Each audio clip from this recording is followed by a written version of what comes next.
అద్భుతమైన strike రేట్తో AP ప్రజలు చారిత్రాత్మక తీర్పునిచ్చారన్నారు సీఎం చంద్రబాబు. ప్రజల ఆశల్ని ఆకాంక్షల్ని నెరవేర్చేందుకు తొలి రోజు తొలి గంట నుంచి ప్రయత్నం చేస్తున్నామని ఆయన ఎక్స్ వేదికగా స్పష్టం చేశారు. గత ప్రభుత్వ పాలనలో విధ్వంసమైన వ్యవస్థలను గాడిలో పెట్టేందుకు శాయశక్తులా కష్టపడుతున్నామని తెలిపారు సీఎం. పింఛన్ల పెంపు, ఉచిత గ్యాస్, అన్నా క్యాంటీన్ల వంటి పథకాలతో సంక్షేమం అమలు చేస్తూనే మౌలిక వసతులు, పెట్టుబడుల సాధనతో అభివృద్ధి వైపు అడుగులు వేస్తున్నామని వెల్లడించారు.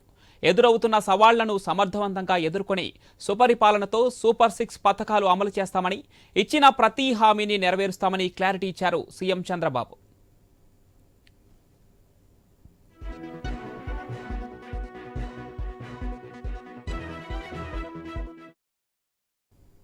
ఈ లక్ష్యాలను వేగంగా చేరుకోవాలంటే ప్రభుత్వంలో ఉన్న ప్రతి ఒక్కరూ కష్టపడాలని చంద్రబాబు సూచించారు.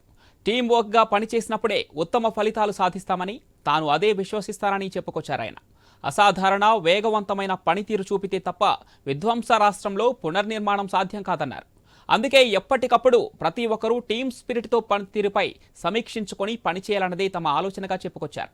అందులో భాగంగానే ఫైళ్ల క్లియరెన్స్లో మంత్రులకు ర్యాంకులు ఇచ్చామని, దస్త్రాల పరిష్కారంలో విడుదల చేసిన ర్యాంకులు ఎవరిని ఎక్కువ చేయడానికో ఎవరినో తక్కువ చేయడానికో కాదన్నారు.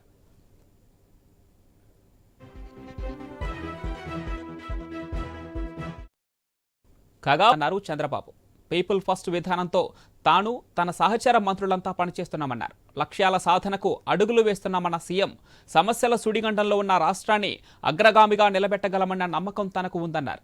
ప్రతి ఒక్కరూ సానుకూల దృక్పథంతో శాఖల్లో అత్యున్నత ప్రతిభ చూపిస్తారని ఆశిస్తున్నారంటూ ఎక్స్లో పోస్ట్ పెట్టారు సీఎం చంద్రబాబు.